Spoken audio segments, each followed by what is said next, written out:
देखिए, तो कल वाले क्लास में हम ये लोग यहाँ से यहाँ तक पढ़े थे, ठीक है। लेथेनॉइड और एक्टिनॉइड्स हम समझा चुके हैं इससे पहले, ठीक है। अब देखिए समझिए, अब इन्होंने जो क्लास बनाया, कौन, मेंडलीव ने, तो हर क्लास का नाम दिया। क्या दिया जी? हर क्लास का नाम दिया। नाम किस तरह से दिया? जैसे lithium, sodium, potassium, rubidium, caesium, francium.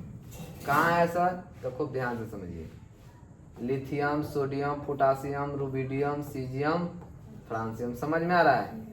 इस वाले इन्होंने पहले बनाया था, उसमें थोड़ा सा और संशोधन किया और वर्ग में उपवर्ग बनाया इन्होंने। समझ में आ रहा है? तो इस वक्त 12 वर्ग बनाए थे और 8 वर्ग बनाए थे, एक 9वां जोड़ा गया संशोधित करके, और इस तरह से आवर्त 7, ठीक है। तो आज भी आवर्त की संख्या कितनी है? 7 है, लेकिन वर्ग की संख्या बड़ी है। वो हम लोग समझेंगे, आगे पढ़ेंगे। तो इस वाले को क्या कहा गया? क्षार धातु। तो आपसे पूछेगा कि क्षार धातु तो वर्ग ए में होता है। कहाँ रखा गया क्षार धातु को? वर्ग। कौन सी सारणी में? मेंडलीव की सारणी में। समझ में आ रहा है? मेंडलीव की आवर्त सारणी में। उसके बाद barium, magnesium, calcium, strontium, barium, rubidium, ये नहीं, ये कुछ और है, ठीक है, नाम इसका नहीं पता मुझे। इन सब को क्या कहते हैं? क्षारीय धातु। इनको वर्ग 2A में रखा गया। समझ में आ रहा है? तो क्षार धातु, क्षारीय, मृदा धातु, याद रखिएगा। फिर उसके बाद चालकोजन, इनको, फिर हैलोजन, तो फ्लोरीन, क्लोरीन, ब्रोमीन, आयोडीन, इनको क्या कहा जाता है जी? हैलोजन तत्व कहा जाता है। उसी तरह उत्कृष्ट गैस, ठीक है, जिसको सुने, हीलियम, नियॉन, आर्गन, क्रिप्टन, जेनर, रेडन, ये। उसके बाद मुद्राएं धातुएं, जिनसे मुद्रा बनी आगे। मुद्राएं धातु मतलब मुद्रा से मतलब सिक्का, जिनसे तांबा के सिक्का, सोना के सिक्का, चांदी के सिक्का, ठीक है, मुद्राएं धातु, जिनको कहा गया मुद्रा। ए के उपवर्ग बी में रखा गया। क्लास ए के उपवर्ग बी में ए और बी दोनों बनाए थे। और उसी तरह प्लेटिनम धातु, तो ये प्लेटिनियम का धातु का, ये पूरा लैथेनॉइड्स और ये पूरा एक्टिनॉइड्स, जो कल बताए थे साइड में था, तो नीचे पीरियोडिक टेबल में आज भी नीचे उसको दर्शाया जाता है। इसमें याद कर लीजिएगा खूब ध्यान से, कौन किस क्लास का धातु है, इससे सवाल आता है। वर्ग ए को और बी को 2 वर्ग में बांटा गया। वर्ग ए से लेकर 7 तक ए और बी उपवर्ग एक ही वर्ग के अंतर्गत रखे गए। मतलब इन्होंने पूरा डिवीजन, और लास्ट में ये बताए थे ना, अक्रिय गैस एक साइड से जोड़ा गया, जिसको जीरो, इन्होंने नाम, उस वर्ग का नाम क्या दिया था? जीरो, यानी शून्य। ऐसे भी तत्व हैं जो रासायनिक दृष्टि से एक ही परिवार के सदस्य माने जाते हैं। इन्हें सारणी 5.4 में दिखाया गया। अब देखिए आवर्त, किसकी बात करेंगे आवर्त जी? आवर्त सारणी में 36 कतारों को आवर्त कहते हैं। 36 ऐसे, जो खड़ा रहेगा उसको ऊर्ध्वाधर कहते हैं, वर्ग बोलते हैं। ऐसे रहेगा धरती के पैरेलल, इसको 36 बोलते हैं। इसको क्या बोलेंगे? आवर्त। क्या बोलेंगे? आवर्त। आवर्त कहाँ से कहाँ तक लेके हो गए जी? 1 से लेके 7 तक। आज भी 7 तक है, आज भी 7 तक है। कुल 7 आवर्त हैं। इन आवर्तों में तत्वों की, अब देखिए, तो आपसे सवाल पूछेगा, क्या सवाल पूछेगा कि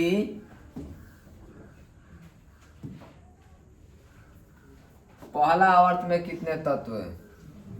2, दूसरा में 8, तीसरा में, चौथा में 18, पांचवा में, छठा में, सातवां अभी इनकम्प्लीट है। समझ में आ रहा है? अभी भरा नहीं आ रहा, समझ में? अभी भरा नहीं। तो आवर्त के हिसाब से पूछेगा आपको कि चौथा आवर्त में कितने तत्व रहते हैं? 18। 2, 8, 8, 18, 18, 32, याद कर लेना। 2, 8 8 18 18 आवर्त देखिए देखा अभी भरा नहीं है। आवर्त 7 अभी भी अपूर्ण है। अपूर्ण मतलब बाकी है, अभी भरना उसका बाकी है। मेंडलीव की सारणी की उपयुक्तता है। इसमें मेंडलीव ने सारणी बनाई, उसका क्या उपयुक्तता है? नियमित अध्ययन में सुविधा। इन्होंने जो बनाया वो काबिले तारीफ था। पढ़ने में अब तत्वों के गुण के बारे में पढ़ना आसान हो गया। इस सारणी की सहायता से तत्व और उनके गुणों का अध्ययन करना काफी आसान हो गया।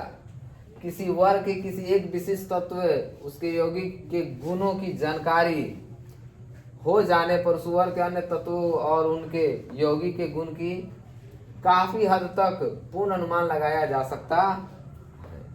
मतलब एक क्लास के बारे में, उसमें मान लीजिए 10 तत्व हैं, एक तत्व को उठाइए, उसके बारे में पढ़ लीजिए, उसके भौतिक गुण, रासायनिक गुण, तो उसमें जितने भी हैं उन सब के बारे में लगभग अंदाजा लगाया जा सकता है कि सारे के गुण ऐसे ही होंगे। समझ में आ रहा है? सबको बारी बारी से पढ़ने की जरूरत, समझने की जरूरत नहीं। उसमें से किसी एक को समझिए, पढ़िए, बाकी के सारे गुण उसी की तरह होंगे। समझ में आ रहा है?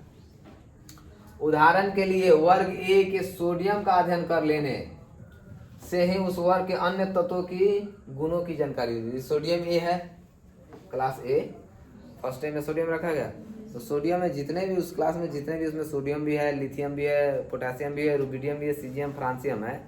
तो खाली सोडियम का जानकारी कर लेंगे ना, तो इससे अनुमान लगा सकते हैं कि बाकी के गुण भी ऐसे ही होगा। सोडियम की तरह बाकी का भी गुण होगा। इसी प्रकार 7A के क्लोरीन का अध्ययन कर लेने पर, क्लोरीन 7A हाइड्रोजन कहा जाता है, फ्लोरीन, क्लोरीन, ब्रोमीन, आयोडीन, सबसे ऋणात्मक धातु पूछता है फ्लोरीन, सबसे विद्युत ऋणात्मक फ्लोरीन। वर्ग अन्य तत्वों के गुण का अंदाजा लगाया जा सकता है। तत्वों का पूर्व अनुमान। मेंडलीव ने अपनी सारणी में निर्माण करते समय कुछ अज्ञात तत्वों की जानकारी में भी कुछ स्थान छोड़ दिए थे, बताया था ना, कुछ खाली स्थान छोड़ दिया था जब वो अपना पीरियोडिक टेबल तैयार किया। पूर्व अनुमान था उसका, ऐसा अंदाजा था कि आने वाला टाइम में बहुत से ऐसे तत्व खोज होंगे जो इसी श्रेणी में, इसी क्लास में एकदम आके फिट बैठेगा, जिनको आज ही उन्होंने खाली छोड़ दिया था। किंतु उन्होंने यह स्पष्ट रूप से कहा कि आगे चलकर इन तत्वों का आविष्कार होने पर इन्हीं रिक्त स्थानों में स्कैंडियम, गैलियम, जर्मेनियम, बता दे 3 तत्व कल ना पढ़ाए हैं, तो भूल जाइए तो भाड़ में जाइए। साथ ही उन्होंने उन तत्वों और उनके यौगिक की संभावित मुख्य गुणों की भविष्यवाणी कर दी थी, और बताएगा कि खोज भी होगा और का गुण ऐसा भी होगा, और इसी में आके फिट बैठेगा।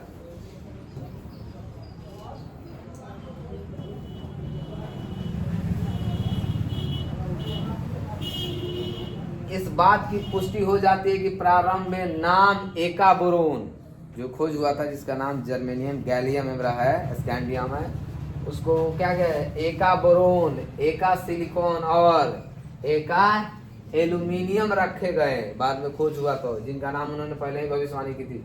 बाद में इन तत्वों का वास्तव में आविष्कृत हुए, और उन्होंने नाम भी दे दिया था कि जो खोज होगा, जो लड़का जन्मेगा या लड़की जन्मेगी, उसका नाम भी रख दिया था उन्होंने, एका बोरोन, एका सिलिकॉन और एका एल्यूमिनियम, नाम भी रख के चले गए थे।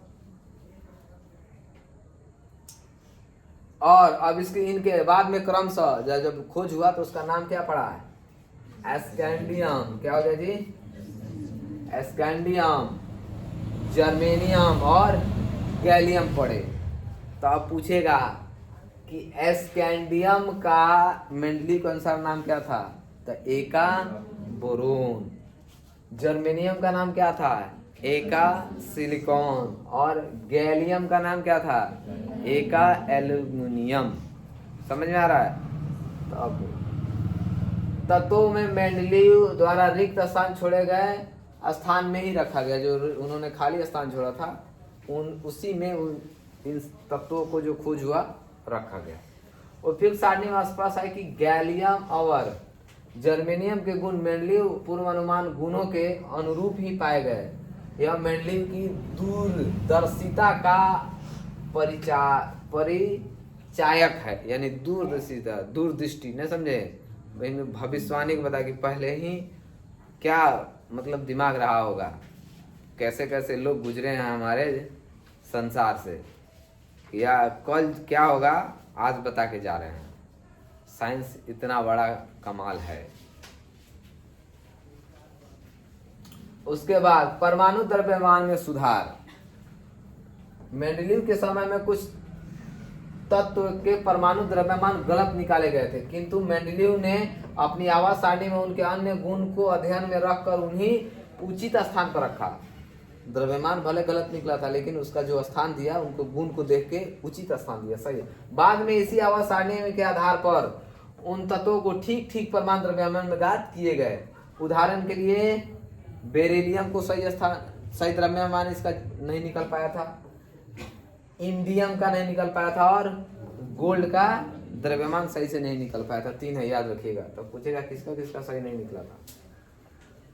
किसी तत्व का परमाणु द्रव्यमान निम्नलिखित सूत्र द्वारा ज्ञात किया जाता है। परमाणु द्रव्यमान मतलब तुल्यांकी द्रव्यमान गुने संयोजकता। तत्वों के तुल्यांकी द्रव्यमान का प्रयोग द्वारा निर्धारित किया जाता है और तत्वों की संयोजकता आवाज सारणी में उसके स्थान से निश्चित की जाती है। उपयुक्त सूत्र से तत्व का ठीक ठीक परमाणु द्रव्यमान ज्ञात किया जा सकता है। बेरिलियम का तुल्यांकी द्रव्यमान प्रयोग द्वारा 4.5 पाया गया। Be के अधिकांश गुण एल्युमिनियम के समान होने के कारण Be को एल्युमिनियम की तरह त्रिबंध माना गया है। उसके अनुसार इसका परमाणु द्रव्यमान कितना, 13.5। अतः आवाज सारणी में बेरियम के स्थान पर कार्बन और नाइट्रोजन के बीच में होना चाहिए, लेकिन इसके बीच में रिक्त स्थान नहीं होने के कारण मेंडलीव ने इन्हें अन्य गुणों को, देखिए, एक एल्युमिनियम, गैलियम, एक सिलिकॉन, जर्मेनियम, सबका इन्होंने द्रव्यमान, घनत्व, ऑक्साइड, क्लोराइड क्या क्या रिएक्शन करके क्या बनाएगा इन्होंने, ये सारी उसकी डाटा है। इससे कुछ खास पूछा नहीं।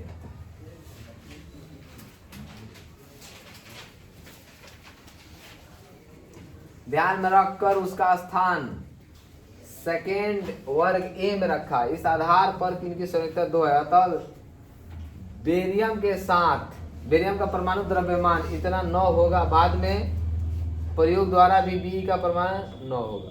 बाद में जब जांच किया गया तो 9 पाया गया, और उन्होंने जो रखा था एकदम सही जगह पर रखा था। चौथा क्या था उनके गुण, क्वालिटी, उपयुक्तता। तत्वों की संयोजकता आवर्त सारणी के किसी एक वर्ग विशेष के सभी तत्वों की संख्या एक ही होती है, और इसकी आवर्त में यह क्रमिक रूप से परिवर्तित होती है। मतलब एक क्लास का ऊपर, जैसे सोडियम का एक है, सोडियम का वैलेंसी यानी संयोजकता 1 होता है, तो उस क्लास में जितने सारे तत्व रखे जाएंगे सबकी संयोजकता एक ही होगी। भले परमाणु द्रव्यमान अलग हो सकता है, परमाणु संख्या अलग हो सकता है, लेकिन संयोजकता एक ही होगी। तो ये इसकी उपलब्धि थी। हाइड्रोजन के सापेक्ष संयोजकता आवर्त सारणी के वर्गों के तत्वों की संयोजकता हाइड्रोजन के सापेक्ष 1 से 4 तक बढ़ती है। मतलब जैसे वैलेंसी 1 से कहाँ तक है, 4, तो हाइड्रोजन को 1 माना गया। अगर कार्बन 4 हाइड्रोजन का पढ़ाता है तो कहेंगे कार्बन का वैलेंसी कितना, 4 है। अगर कार्बन 3 को हाइड्रोजन से रिएक्शन करता तो वैलेंसी 3 है, 2 से करता तो 2 है, 1 से करता तो, यानी हाइड्रोजन को रख के सभी तत्वों से रिएक्शन कराया गया है। जितने तत्वों से रिएक्शन करते थे और एस्टेब्लिश हो जाते तो उतनी उनकी वैलेंसी मानी जाती थी। समझ में आ रहा है। अब घटते हुए 4 से 1 हो जाती है। विभिन्न तत्वों के हाइड्राइड से इस बात की पुष्टि हो जाती है। यहाँ देखिए, अब देखिए, सोडियम 1 हाइड्रोजन पकड़ा है, यानी सोडियम का वैलेंसी 1, मैग्नीशियम का वो पकड़ा है 2 को वैलेंसी 2, एल्युमिनियम का वैलेंसी 3, सिलिकॉन का 4। और 4 के बाद फिर क्या होता है, वैलेंसी घटने लगता है। नहीं आ रहा समझ में, 1 2 3 4, उसके बाद इलेक्ट्रॉन 5 भी हो सकता है, लास्ट वाला ऑर्बिट में 6 भी हो सकता है, 7 भी हो सकता है। लेकिन जैसे 4 से टपेगा 8 में से घटाएंगे तो फिर घटते नहीं आ जाएगा। तो हाईएस्ट वैलेंसी कितना होता है, 4, और सबसे कम 0 होता है। 3 2 1। ऑक्सीजन के सापेक्ष संयोजकता, आवर्त सारणी के जिस वर्ग में तत्व रहता है ऑक्सीजन के सापेक्ष उसकी अधिकतम संयोजक वर्ग की संख्या के बराबर होती है। आवर्त 3 के तत्वों की उच्चतम अवस्था वाले ऑक्साइड इस बात की पुष्टि करते हैं। बहुत सारा उन्होंने अभी संशोधन किया। अनुसंधान कार्य में सहायता, आवर्त सारणी में किसी तत्व विशेष स्थान देखकर निश्चित रूप में हम कह सकते हैं कि इस तत्व का अन्य के साथ किस प्रकार का संबंध होगा। अतः रसायन शास्त्र में क्षेत्र में अनुसंधान करने वाले वैज्ञानिक के लिए यह सारणी अत्यंत उपयोगी प्रमाणित हुई। मेंडली का दोष, अब हमने मेंडली की उपलब्धि पढ़ लिया यानी उसकी खासियत पढ़ लिया। अब हम लोग क्या पढ़ने वाले हैं, दोष, यानी उनका क्या क्या दोष था। तो खूब ध्यान से समझिए, मेंडली का दोष अब हम पढ़ेंगे। मेंडली ने जो हाइड्रोजन का स्थान दिया था वो सही नहीं है, और आज के पीरियोडिक टेबल में भी हाइड्रोजन का स्थान जहाँ होना चाहिए वहाँ नहीं है। कहाँ होना चाहिए किसी को नहीं पता है, इसलिए अगर पता होता किसी कहाँ होना चाहिए वहाँ रख देता लोग। नहीं आ रहा समझ में? हाँ, कहाँ होना चाहिए ये भी नहीं पता है, जहाँ है इतना तो है कि सही जगह नहीं है। आवर्त सारणी में हाइड्रोजन का स्थान अनिर्णित है यानी फिक्स नहीं है। हाइड्रोजन के कुछ गुण क्षार धातु के सदृश होने के कारण इसे वर्ग ए में रखा जाता है। हाइड्रोजन का कुछ गुण कहते हैं क्षार धातु, क्षार धातु क्लास ए को कहते हैं। लिथियम, सोडियम, पोटेशियम आदि के साथ रखा गया, किंतु इसके कुछ गुण हाइड्रोजन तत्व से भी समानता रखे, अतः इन्हें 7 के ए में हाइड्रोजन तत्व के साथ भी रखा जा सकता है। वहां भी रखा जा सकता है, आधा गुण उससे मिलता है आधा गुण इससे मिलता है, तो वहां भी रख सकते हैं यहाँ भी रख सकते हैं। तो वहां है तो एक तरफा होगा तब न एक जगह रहेगा। तो आज भी निश्चित नहीं है कि इसको कहाँ रखा जाए। अब देखिए क्षार धातु है, क्षार धातु में हाइड्रोजन के गुण में समानता। क्षार धातु हाइड्रोजन की भी विद्युत धनात्मक, क्षार धातु जितना होता है सब विद्युत धनात्मक, ये भी हाइड्रोजन विद्युत धनात्मक। ये अवकारक होता है, ये भी क्या होता है जी अवकारक होता है। ये इन सब से प्रकार के हाइलाइट बनाते हैं, ये भी सब पर से रिएक्शन करके हाइलाइट बनाता है। ये ऑक्साइड बनाते हैं, ये भी रिएक्शन करके क्या बनाता है ऑक्साइड बनाता है। यानी क्षार धातु और हाइड्रोजन के बीच बहुत ज्यादा समानता है। फिर हाइड्रोजन के साथ उसका गुण मिलता है, तो हाइड्रोजन के साथ भी हाइड्रोजन अधातु होता है, हाइड्रोजन भी अधातु होता है, जबकि लिथियम, सोडियम ये सब क्या आता है धातु होता है। समझ में आ रहा है? तो अधातु होके भी उनके जैसा गुण रखता है। इधर अधातु है तो ये भी अधातु है, इनके जैसा भी गुण रखता है। तो अधातु हाइड्रोजन भी अधातु, ये द्विक अणु बनाते हैं, ये भी क्या बनाता है आपस में मिलकर दो नहीं अणु से रिएक्शन करके स्टेब्लिश हो जाता है हीलियम जैसा स्ट्रक्चर प्राप्त करके। ये गैस है, ये भी क्या होता है गैस के रूप में है। तो कुछ गुण इसका हाइड्रोजन से मिलता है और कुछ इसका क्षार धातु से मिलता है। तो कहाँ रखा जाए? ये धातु के साथ संयोग करके हाइलाइट बनाते हैं, ये भी सब धातु के साथ करके हाइलाइट बनाते हैं। ये अधातु के हाइलाइट बनते हैं, ये अधातु के हाइलाइट बनाते हैं, ये अधातु के साथ संयोग करके हाइड्राइड बनाते हैं। समझ में आ रहा है? यानी इस इतना डीपली नहीं जाना, लेकिन फिर भी इसका गुण आपस में बहुत मैच करता है। अब देखिए दुष्प्राय मृदा तत्वों के स्थान। दुष्प्राय मृदा तत्वों की 2 श्रेणी है जो लैथेनवार्ड्स और एक्टिनवार्ड्स कहलाती है। समझ में आ रहा है? ये भी क्या है जी मृदा तत्व है, एक्टिनवार्ड्स और लैथेनवार्ड्स जो बताया था ना कल नीचे रहता है। ये कहाँ से कहाँ होता है ये भी याद रखिएगा। 57 से लेके 71 तक कौन लैथेनवार्ड्स कौन रहता है जी लैथेनवार्ड्स, और 90 से लेके 103 तक कौन रहता है एक्टिनवार्ड्स। कौन रहता है लैथेनवार्ड। आवर्त सारणी के वर्ग 3 के बी के अंतर्गत आवर्त 6 के सदस्य है। यदि इन्हें इसके बढ़ते हुए द्रव्यमान के क्रम में रखा जाए तो यह असंगत प्रतीत होता है और अपूर्ण आवर्त सारणी की उपयुक्तता समाप्त हो जाती है। इसीलिए इन्हें आवर्त सारणी के नीचे अलग अलग कतारों में रखा गया। बताते ना नीचे रखा गया है, उसके पीछे होता है।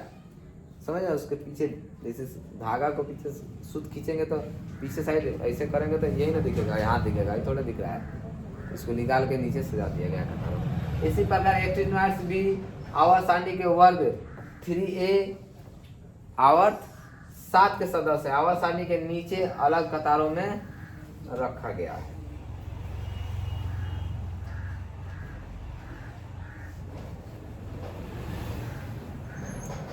तत्वों का असंगति, इन्होंने जो तत्वों को सजाया उसमें थोड़ी गलती इनकी भी देखी गई। मेंडली की आवर्त सारणी में तत्वों को उनके बढ़ते हुए परमाणु द्रव्यमान के क्रम में सजाया गया था, भले सजाया गया है, किंतु कुछ तत्वों के लिए इस पद्धति का पालन नहीं किया गया। कुछ ऐसे तत्व मिले जिन पर ये नियम लागू नहीं हुआ। क्या क्या? जैसे आर्गन का परमाणु द्रव्यमान कितना है? 40 है। और पोटेशियम का परमाणु द्रव्यमान कितना है? 39 है। तो पहले किसको होना चाहिए? पहले 39 ना होना चाहिए, फिर चले, लेकिन रखने के समय पहले किसको रखा गया है? आर्गन को, तब रखा है पोटेशियम को, तब आता है कैल्शियम। देखा है लोग? किंतु आवर्त सारणी में आर्गन 0 को पोटेशियम वर्ग ए के पहले स्थान दिया गया। नहीं समझे? उससे पहले स्थान दिया गया किसको? पोटेशियम को। जबकि परमाणु द्रव्यमान में सजा रहे हैं तो जिसका कम है वो आगे रहेगा, जिसका ज्यादा है वो पीछे रहेगा।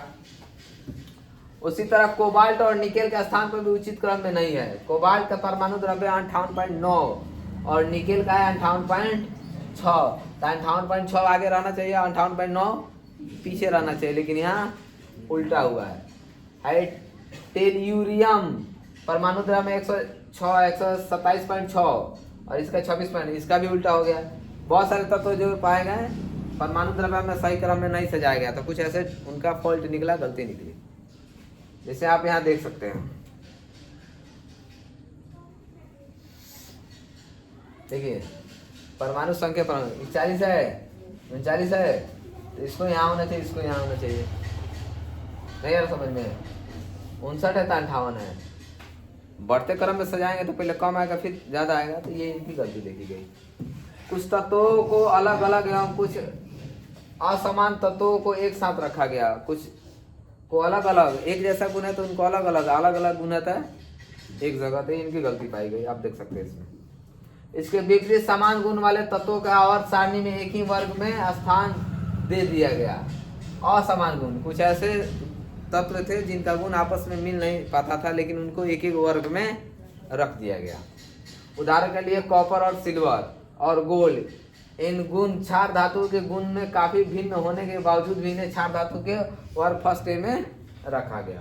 तो ये उसका था, इसका मेंडलीव का। लेकिन आगे देखिए, समस्थानिक का स्थान। समस्थानिक किसे कहते हैं? समस्थानिक उनके कहते हैं जिसका परमाणु संख्या अलग अलग लेकिन परमाणु भार एक समान हो। समस्थानिक किसे कहते हैं? जिसका परमाणु संख्या अलग अलग लेकिन परमाणु भार एक ही इतना। तो उन वैसे तत्वों को रखने के लिए मेंडली की आवर्त सारणी में जगह नहीं बचा था। उस तरह से उन्होंने मेंडली अपने आवर्त सारणी को तैयार नहीं किया था।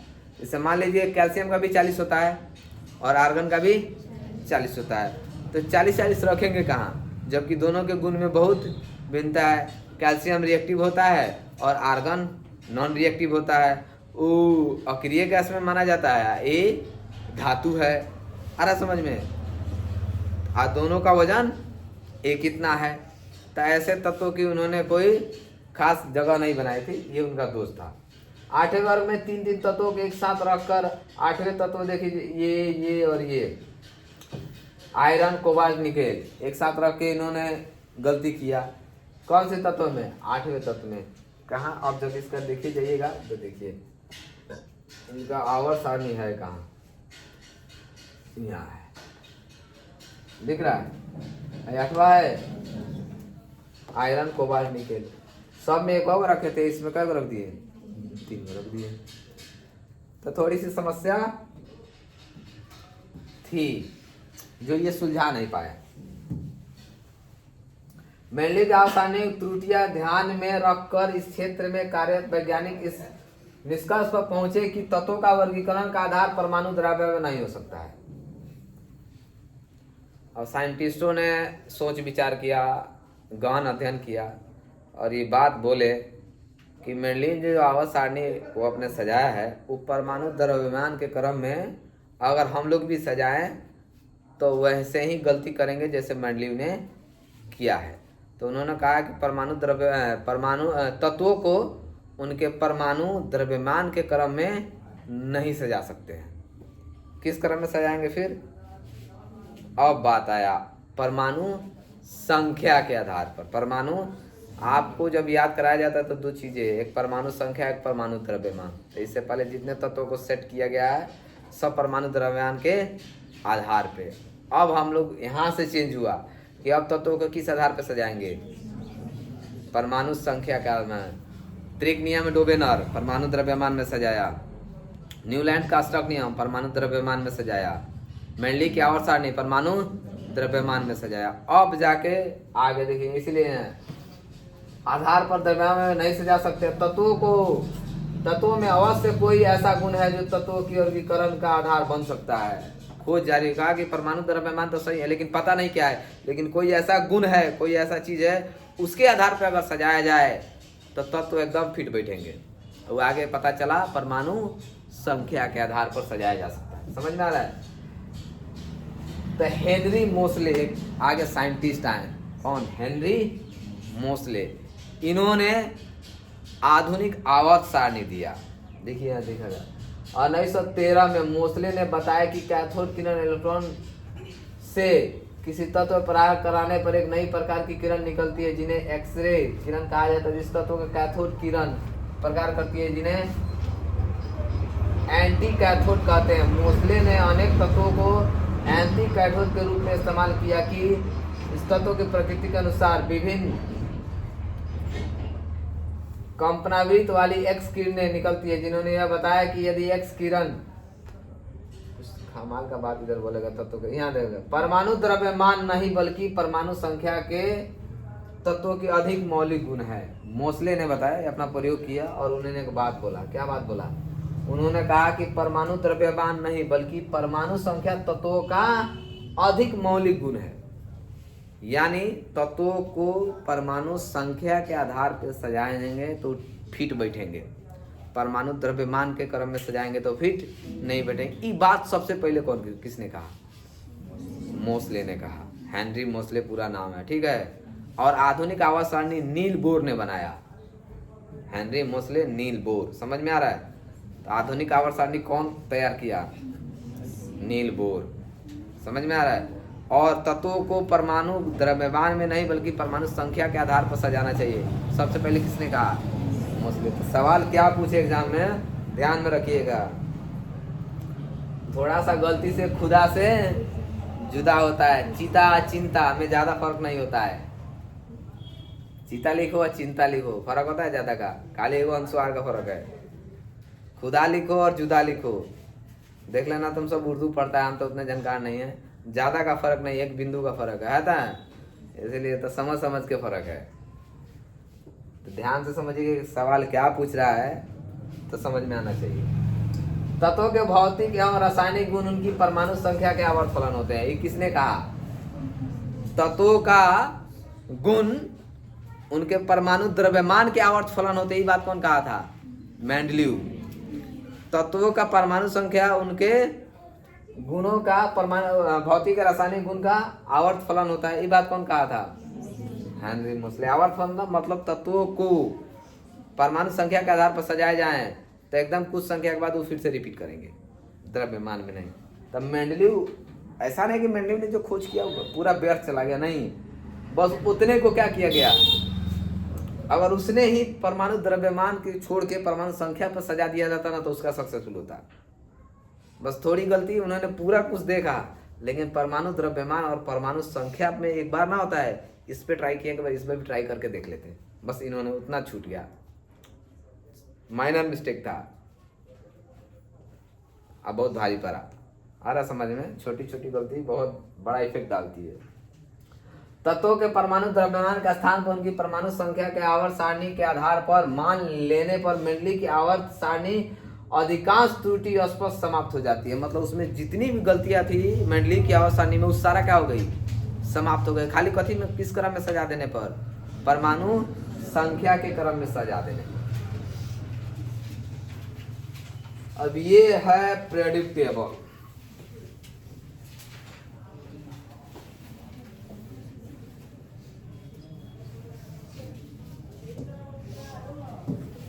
दिख रहा है? ये है आधुनिक आवर्त सारणी का प्रेडिक्टेबल। आप कहीं भी देखिएगा ऐसा ही मिलेगा आपको।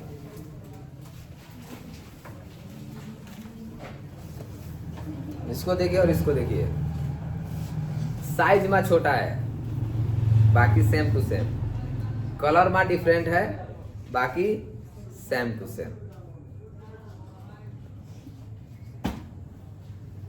हाइड्रोजन यहाँ रखा गया। तो मेनली जो वर्ग बनाया था उसमें कितने वर्ग थे? शुरू में 8 वर्ग थे और 7 थे। लेकिन जब हेनरी नील बोर ने बनाया ये आधुनिक सारणी, मोसले ने बात कह दिया, बनाया नहीं। मेहनत कौन किया बनाने में? अब थोड़ा सा आप लोगों के पास समझदारी होगा तो सोचो, इस रूप में आने के लिए इसको कितना साल लगा है, कितने लोगों का मेहनत लगा है, जो आपको ऐसे ही 2 मिनट में पढ़ने को मिल जाएगा। आ रहा समझ में? एक तिनका सजा के यहाँ तक पहुंचा गया है और आपको एकदम ऐसे मिल जाएगा।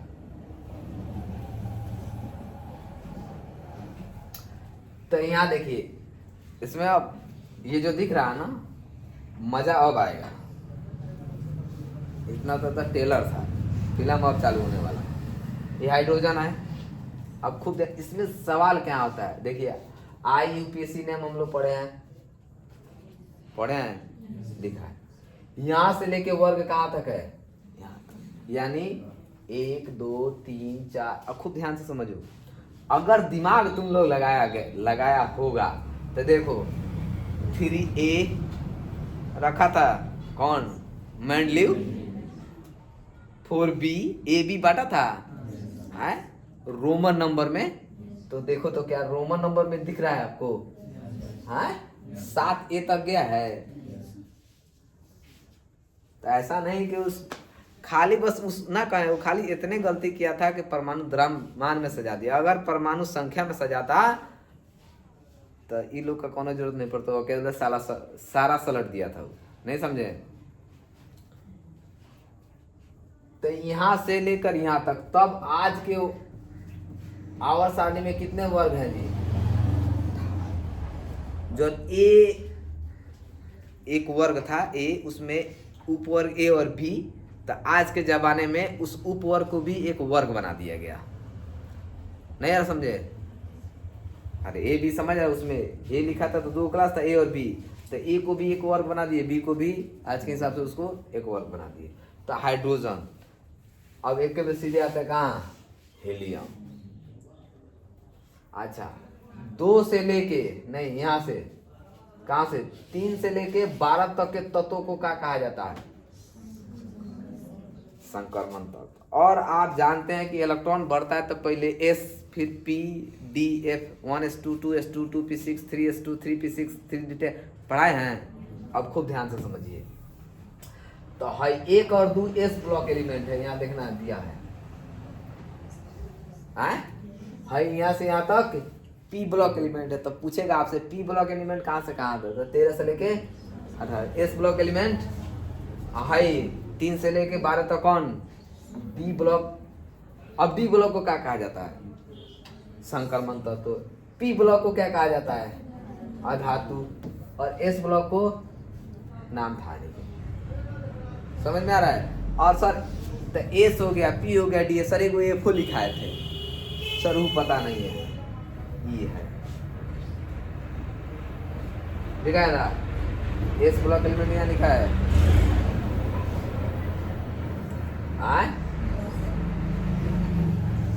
S block element F block में अंतः संक्रमण तत्व जो एक्टिव नोट्स बता है, जिसके पीछे है लेफ्ट हैंड इसके पीछे है, तो उसको निकाल के यहाँ दिखा है, एरो देके बता रहा है कि इसका है। कहाँ से? 57 से लेके 71 तक, 89 से लेके 103 तक। समझ में आ रहा है? इसके अंदर होता है। तो वर्ग 1 2 3 4 5 6 7 8 9। आवर्त कितने हैं? तो आवर्त आज भी 7 गो है। आवर्त आज भी कितना है जी? मात्र 7 गो है। ठीक है। और इसमें कलर भी शायद फुलफिल किया है, लेकिन यहाँ इतनी में ब्लैक एंड व्हाइट आया समझ में। देखिए यहाँ धातु को किस कलर से बताया गया, धातु को किस कलर से, संक्रमण को, उपधातु को और उत्कृष्ट गैस को। समझ में आ रहा है। और यहाँ आपका परमाणु संख्या है, नीचे आपका परमाणु द्रव्यमान है, यहाँ इसका सिंबल है, सिंबल आ रहा समझ में। तो ये आज जो आप देख रहे हैं ये आधुनिक आवर्त सारणी। क्या है जी? आधुनिक आवर्त सारणी।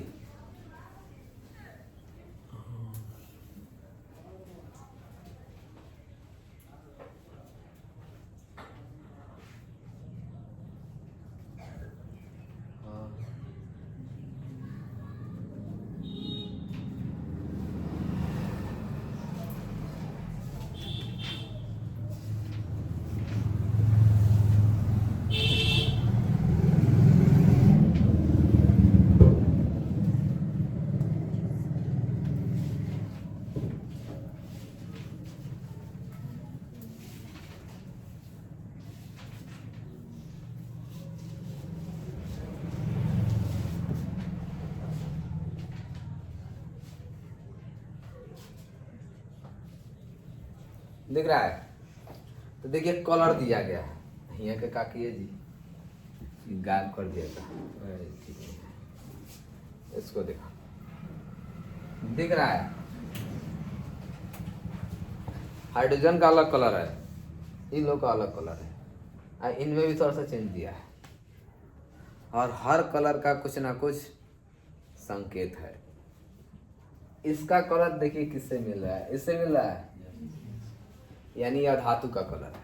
हाइड्रोजन भी एक धातु है, ये भी एक धातु है। एक यहाँ से दिखेगा तो एक जिग जैक लाइन बनता है ऐसे, समझ में आ रहा है ऐसे।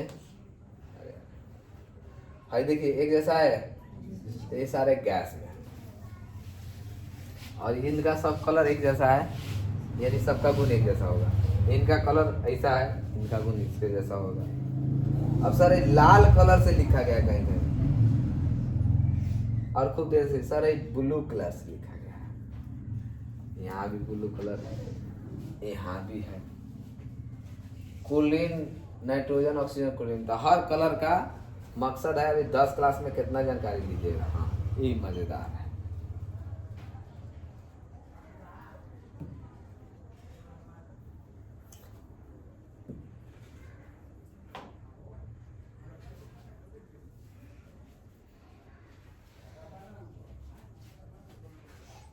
देखिए मान लीजिए हाइड्रोजन, तो यहाँ आपका एटॉमिक नंबर, ठीक है, ये सिंबल, इसका नाम, या एटॉमिक वेट, और इसका इलेक्ट्रॉन पर सेल, यानी इसके सेल में कितना इलेक्ट्रॉन होता है वो भी लिखा गया है। अब थोड़ा सा अगर आपके पास कॉमन सेंस होगा तो क्लोरीन का देखिए है, क्लोरीन यहाँ पे है, इसका हम क्या लिखते हैं 2 8 7 लिखते हैं। सोडियम का देखिए सबसे फेमस है,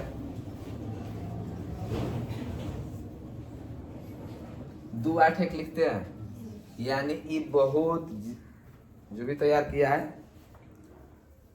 बहुत तगड़ा तैयार किया है। यहाँ आपका इलेक्ट्रॉनिक कॉन्फ़िगरेशन यानी सेल वाइज दिख रहा है कि पहला सेल में 2 इलेक्ट्रॉन, दूसरा सेल में 8 इलेक्ट्रॉन, तीसरा सेल में। अब आपसे यहाँ क्वेश्चन पूछ सकता है अगर हमारे जैसा टीचर हो तो हम पूछे कहेंगे सोडियम के पहले सेल में कितना इलेक्ट्रॉन, ऑप्शन दे देंगे। दूसरे सेल में कितना इलेक्ट्रॉन है, ऑप्शन दे देंगे। तीसरे सेल में कितना इलेक्ट्रॉन है, ऑप्शन देंगे। समझ में आ रहा है कितना बढ़िया पढ़े हमारी, दिख रहा है एकदम। अब अभी जो मेडली वाला समझा, अब देखिए एल्कली मेटल, आगे हम पढ़ाएंगे आपको एल्कली मेटल यानी क्षार धातु, अभी पढ़े ना क्षार धातु, वर्ग फर्स्ट है क्षार धातु। तो देखिए इसका कलर इसका कलर मैच करेगा, आ रहा समझ में। इसका नहीं करेगा। अब इस कलर का क्या मतलब है, रिएक्टिव नॉन मेटल। इस कलर का इधर देखिए इस कलर का इससे मैच हो रहा है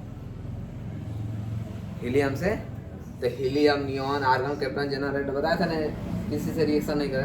तो इस कलर से बता दिएगा नोबल गैस से, कलर जिस पे होगा नोबल। सोचो किस लेवल का दिमाग लगा रहा है सब। बाकी तो ये लिखा पढ़ी वाला काम तो हिले है, कलर से भी पहचान छोड़ रहा है सब। इसीलिए पढ़ाई कितना जरूरी है।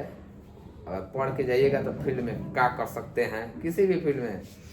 इतना तो मालूम है जो पढ़ के जाएगा वो किसी फील्ड में हार कर नहीं आएगा, या तो जीत कर आएगा नहीं तो कुछ सीख कर आएगा।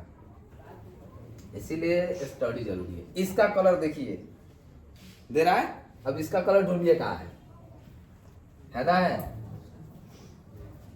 ये कि ये अब समझ में नहीं रहा। कलर का थोड़ा सा डिफरेंस है कि नहीं, ऐसा कलर तो दिख नहीं रहा। ये है एक्टिनॉइड्स, लैथेनॉइड्स, एक्टिनॉइड्स, लैथेनॉइड्स। अच्छा एक्टिनॉइड्स ये लैथेनॉइड्स, लैथेनॉइड इस कलर से बताया गया और एक्टिनॉइड इस कलर से। रिएक्टिव नॉन मेटल, रिएक्टिव है, नॉन मेटल मतलब अधातु, नॉन मेटल मतलब मेटल माने धातु, नॉन मेटल माने अधातु।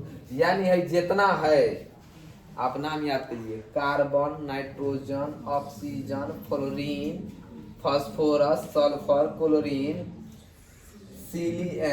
सेलेनियम, ब्रोमीन, आयोडीन, ये सारे क्या हैं और इतने ही अधातु हैं, मात्र इतने। कै गो, 1 2 3 4 5 6 7 8 9 10 गो अधातु। समझ में आ रहा है। अब देखिए मेटालॉइड्स, मेटालॉइड्स का मतलब होता है उपधातु। मेटालॉइड्स का मतलब एक होता है मेटल धातु, नॉन मेटल अधातु, मेटालॉइड्स उपधातु। क्या होता है? उपधातु। मतलब उपधातु का मतलब कुछ गुण धातु से भी मिलेगा और कुछ गुण अधातु से भी मिलेगा। तो उसका देखिए ना दे, तो उपधातु कौन कौन है नाम लिखा है, boron, silicon, germanium, arsenic, antimony, tellurium और एस्टेटिन। समझ में आ रहे? ये सारे क्या हो गए? तो यहाँ से कह रहे थे जिग जैक लाइन बनेगा। देखो यहाँ से ऐसे लेके जाए तो बनेगा, और यहाँ से ऐसे लेके जाए तो बनेगा। बनेगा कथी, ले लेते हैं।